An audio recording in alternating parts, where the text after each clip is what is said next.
Students అందరిలో కూడా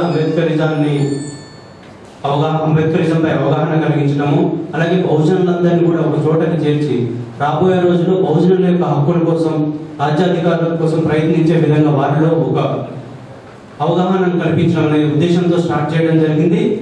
అలాగే ఇక్కడ 2014లో ఏఎస్సీని ప్రారంభించడం జరిగింది. ఇక్కడ కూడా ఏఎస్సీ ప్రారంభించిన తర్వాత దీనికి సంబంధించినటువంటి అదే ఉద్దేశాలతో ఇక్కడ కూడా చేయడం జరిగింది. ఈ రోజు ఈ కన్వెన్షన్ పెట్టడం యొక్క ముఖ్య ఉద్దేశం ఏంటంటే అన్ని యూనివర్సిటీల్లో ఉన్నటువంటి విద్యార్థులందరినీ కూడా అంబేద్కర్ ఐడియాలజీ గురించిన అవగాహన కల్పించడంలో భాగంగా ఈ కన్వెన్షన్ పెట్టడం జరిగింది. అలాగే అంబేద్కర్ యొక్క ఐడియాలజీ గురించి, అంబేద్కర్ యొక్క భావజాలం గురించి టెక్నికల్ సెషన్స్ కూడా అందుకుని అరేంజ్ చేయడం అనేది జరిగింది. మీ అందరూ కూడా దీని ద్వారా కొంత జ్ఞానాన్ని తీసుకొని ఇంకొంచెం దీని మీద ఎగ్జాస్టివ్ గా స్టడీ చేయడం ద్వారా అంబేద్కర్ ఆలోచన విధానం ఏంటి అనే దాన్ని తెలుసుకోవాలి. కేవలం ఆయుధాలతోనే జయించడం సాధ్యం కాదు. అంబేద్కర్ సార్ చేసింది కూడా అదే. ఆయన తన రైటింగ్స్ ద్వారా, తన యొక్క వాదన పడిన ద్వారా ఈ మార్పుకు ప్రయత్నించారు. దాని యొక్క ఫలాన్ని ఈ రోజు మనం అనుభవిస్తున్నాం. రాబోయే రోజుల్లో ఆయన వారసులుగా మన బాధ్యత కూడా ఇదే. మనందరం కూడా బాగా చదువుకొని ఆ జ్ఞానాన్ని అలాగే అంబేద్కరిజాన్ని కలిపి ముందుకు తీసుకెళ్లి రాబోయే రోజుల్లో బహుజనులందరినీ కూడా ఒక చోటుకి చేర్చడం, బహుజనుల యొక్క రాజ్యాధికారాన్ని సాధించే దిశగా మనం ప్రయత్నం చేయాలి. అందులో భాగంగానే ఈ కన్వెన్షన్ అరేంజ్ చేయడం జరిగింది. దీని ద్వారా మీ అందరికీ ఈ 2 రోజుల్లో అంబేద్కర్ ఐడియాలజీ గురించి నిపుణులైన వక్తల చేత మీకు తరగతులు నిర్వహించబడడం జరుగుతుంది. ఇది కన్వెన్షన్ యొక్క ముఖ్య ఉద్దేశం. ఇప్పుడు కాకి మాధవరావు సార్ని మాట్లాడాల్సిందే రిక్వెస్ట్ చేస్తున్నాను.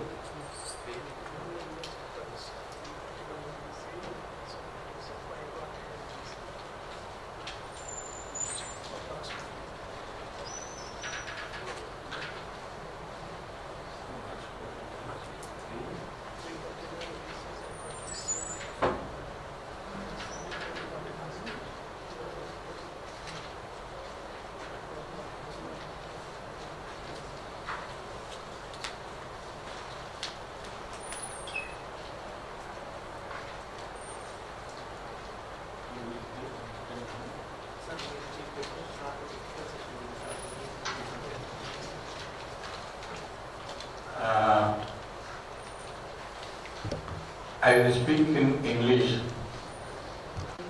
talk only in English. If you find an elite family in the house or when they go for a walk in the parks or they meet in any social occasion, I haven't been student or the parents. I mean the children or the parents speaking in Telugu.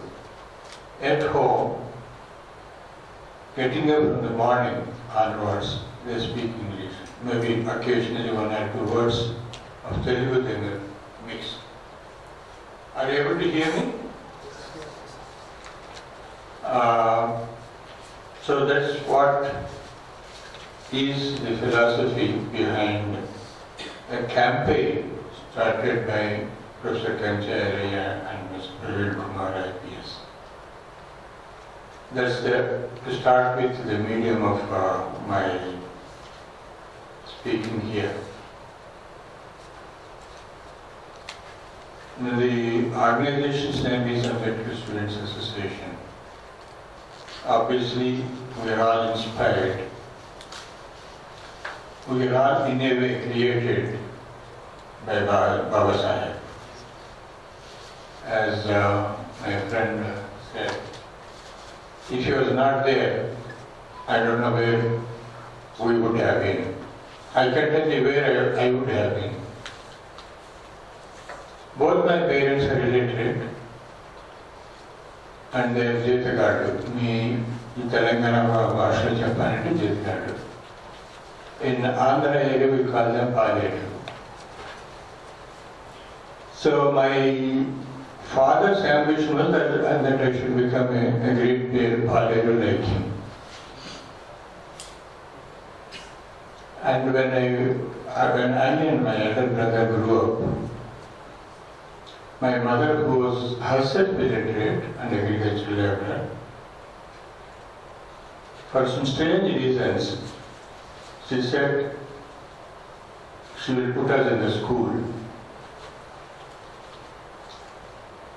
And my father violently opposed it. My father was known for his honesty, efficiency, hard work, not only in my village, in the whole area.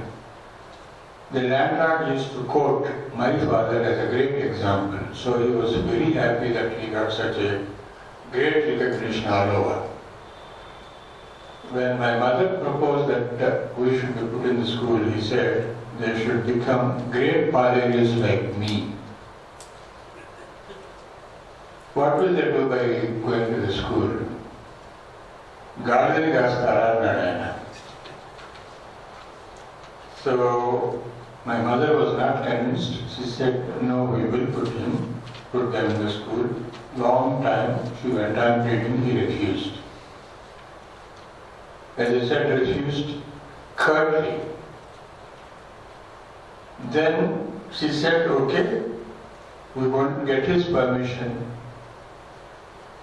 but you go and join the school stealthily without his knowledge. We'll try to hide it. Nobody can hide the truth, maybe for a while. He came to know. He thrashed my mother, he thrashed us. Not one day. He said the job is to thrash us till we stop going to the school.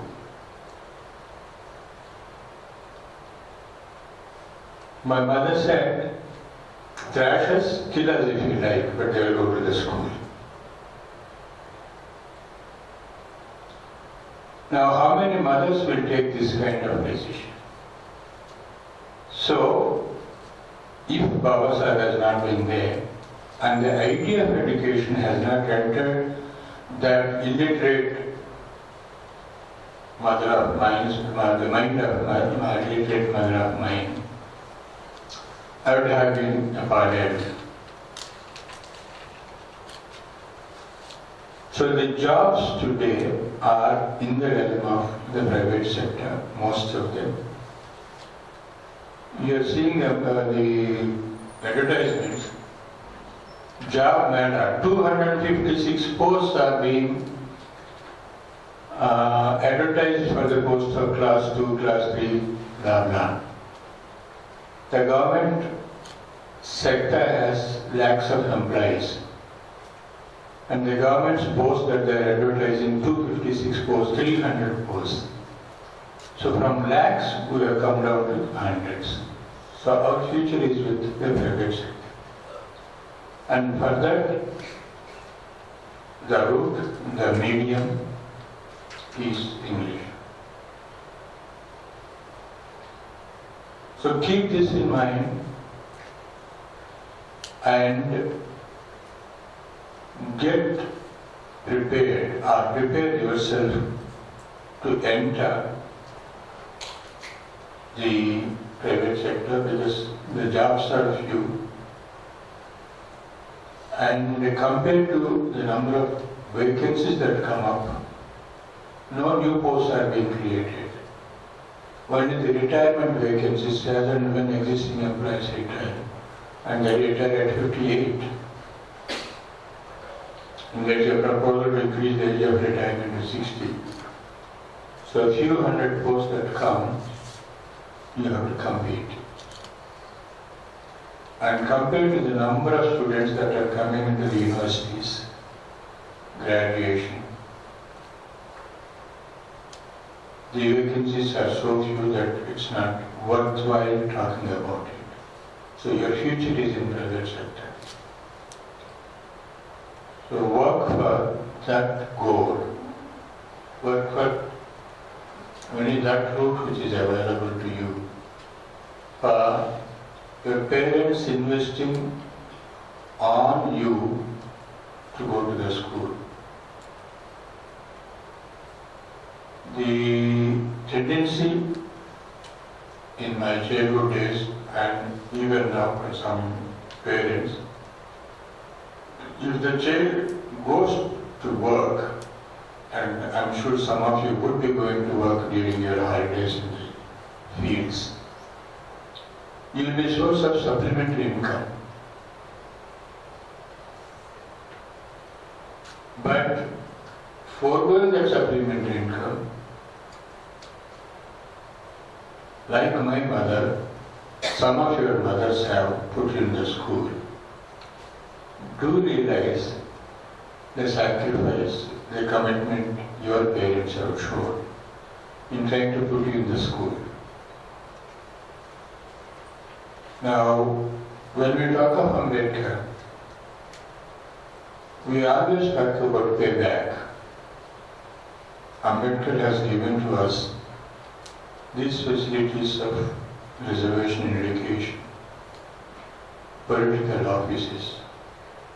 More than that, he gave us the inspiration to feel that we are also human beings, not slaves to the religious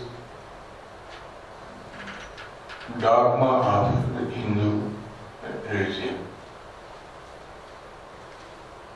Now, you would have read about Ambedkar, but the one thing that most inspired me about Baba Sahib is a small book of less than 100 pages by his private librarian called Devilal.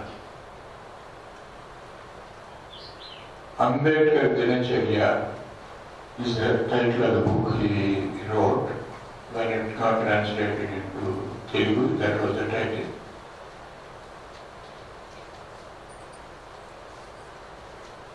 No other book has told me so much about Baba Sahib as this book. This gentleman, Devilal, stayed with him from morning till late into the night, every day of his life. As long as Baba Sahib was alive, he was with him. What's the time you are giving me? You can just 10 minutes. No problem, so you can speak for another 5 minutes.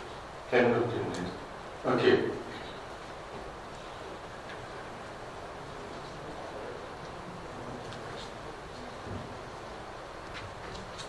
So they take money from the agencies created, regulated, sponsored by the government and start an industry.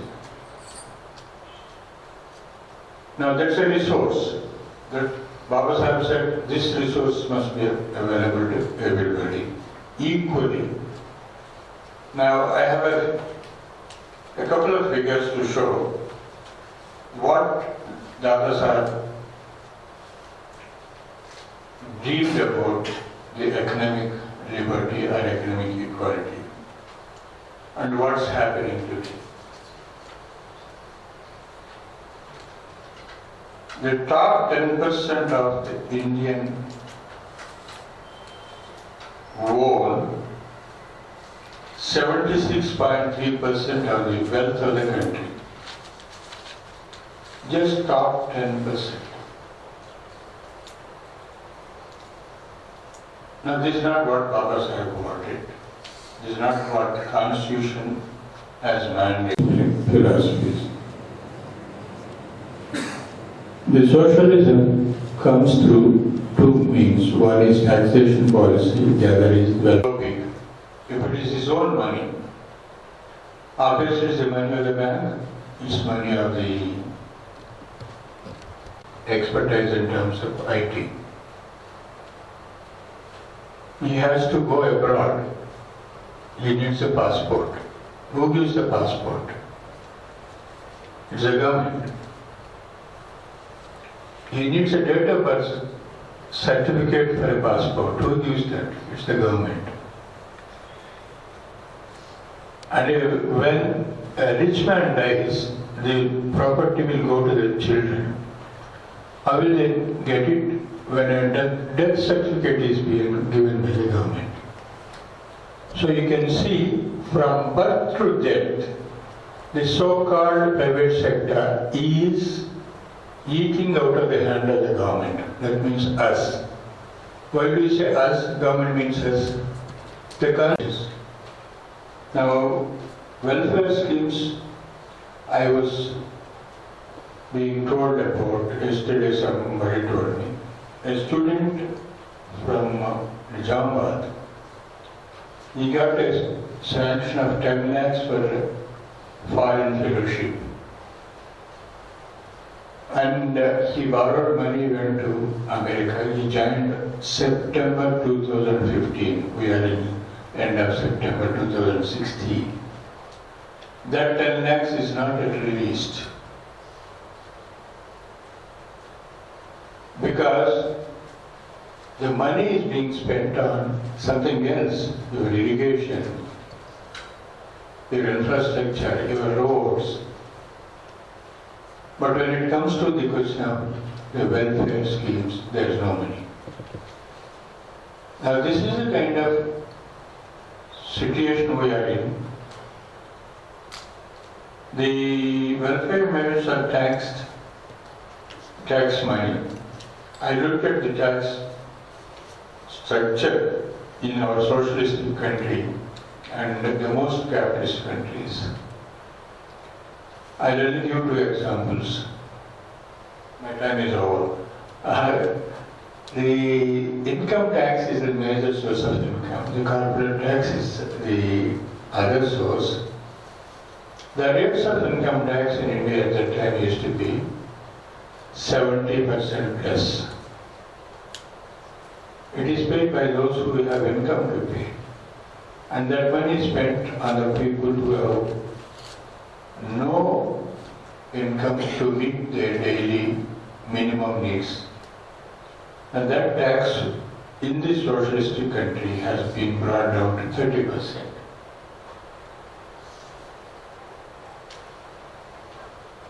The second thing is the corporate tax. Now, income tax rates are India 30%, from 77 to 30%, Belgium 64%, Finland 60%, 61%, Denmark 61%, USA, the most capitalist country, 55.9%, Japan 50%, we 30%.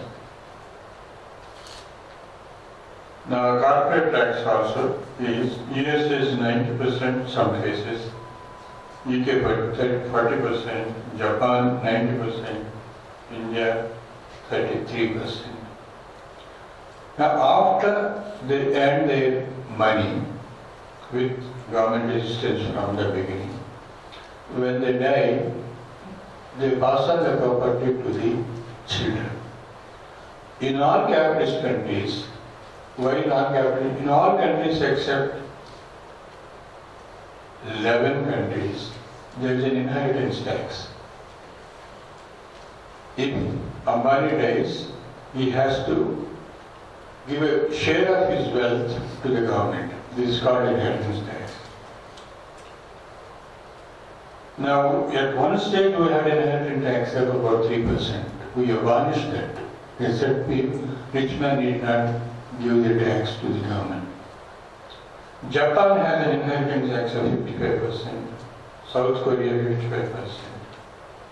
US and UK has 40%. So if a fellow has 10 crores at the time of his death, 5 crores will go to the government, and then that money will be used for the welfare of the people.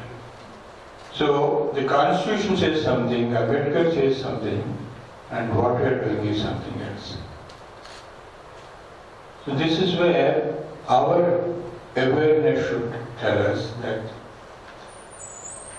the practice has to have some relationship, at least a minor relationship, a tiny relationship with what is the dream of the constitution makers, what is the dream of Baba Sahib. and what is happening even in the most capitalist countries in the world. Now this is the country we are living in, and with the change on the road,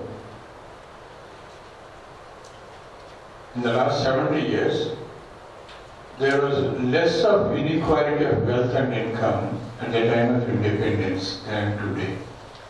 So we are progressing in a reverse direction of concentration of wealth and opportunities. And we will have to resist this. We have to sort of fight for our rights as enshrined in the Constitution.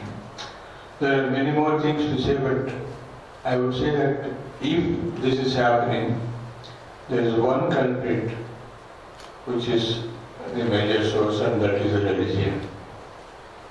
We are all made to believe we are inferior citizens, we are not, and the Madhavarao Shastra says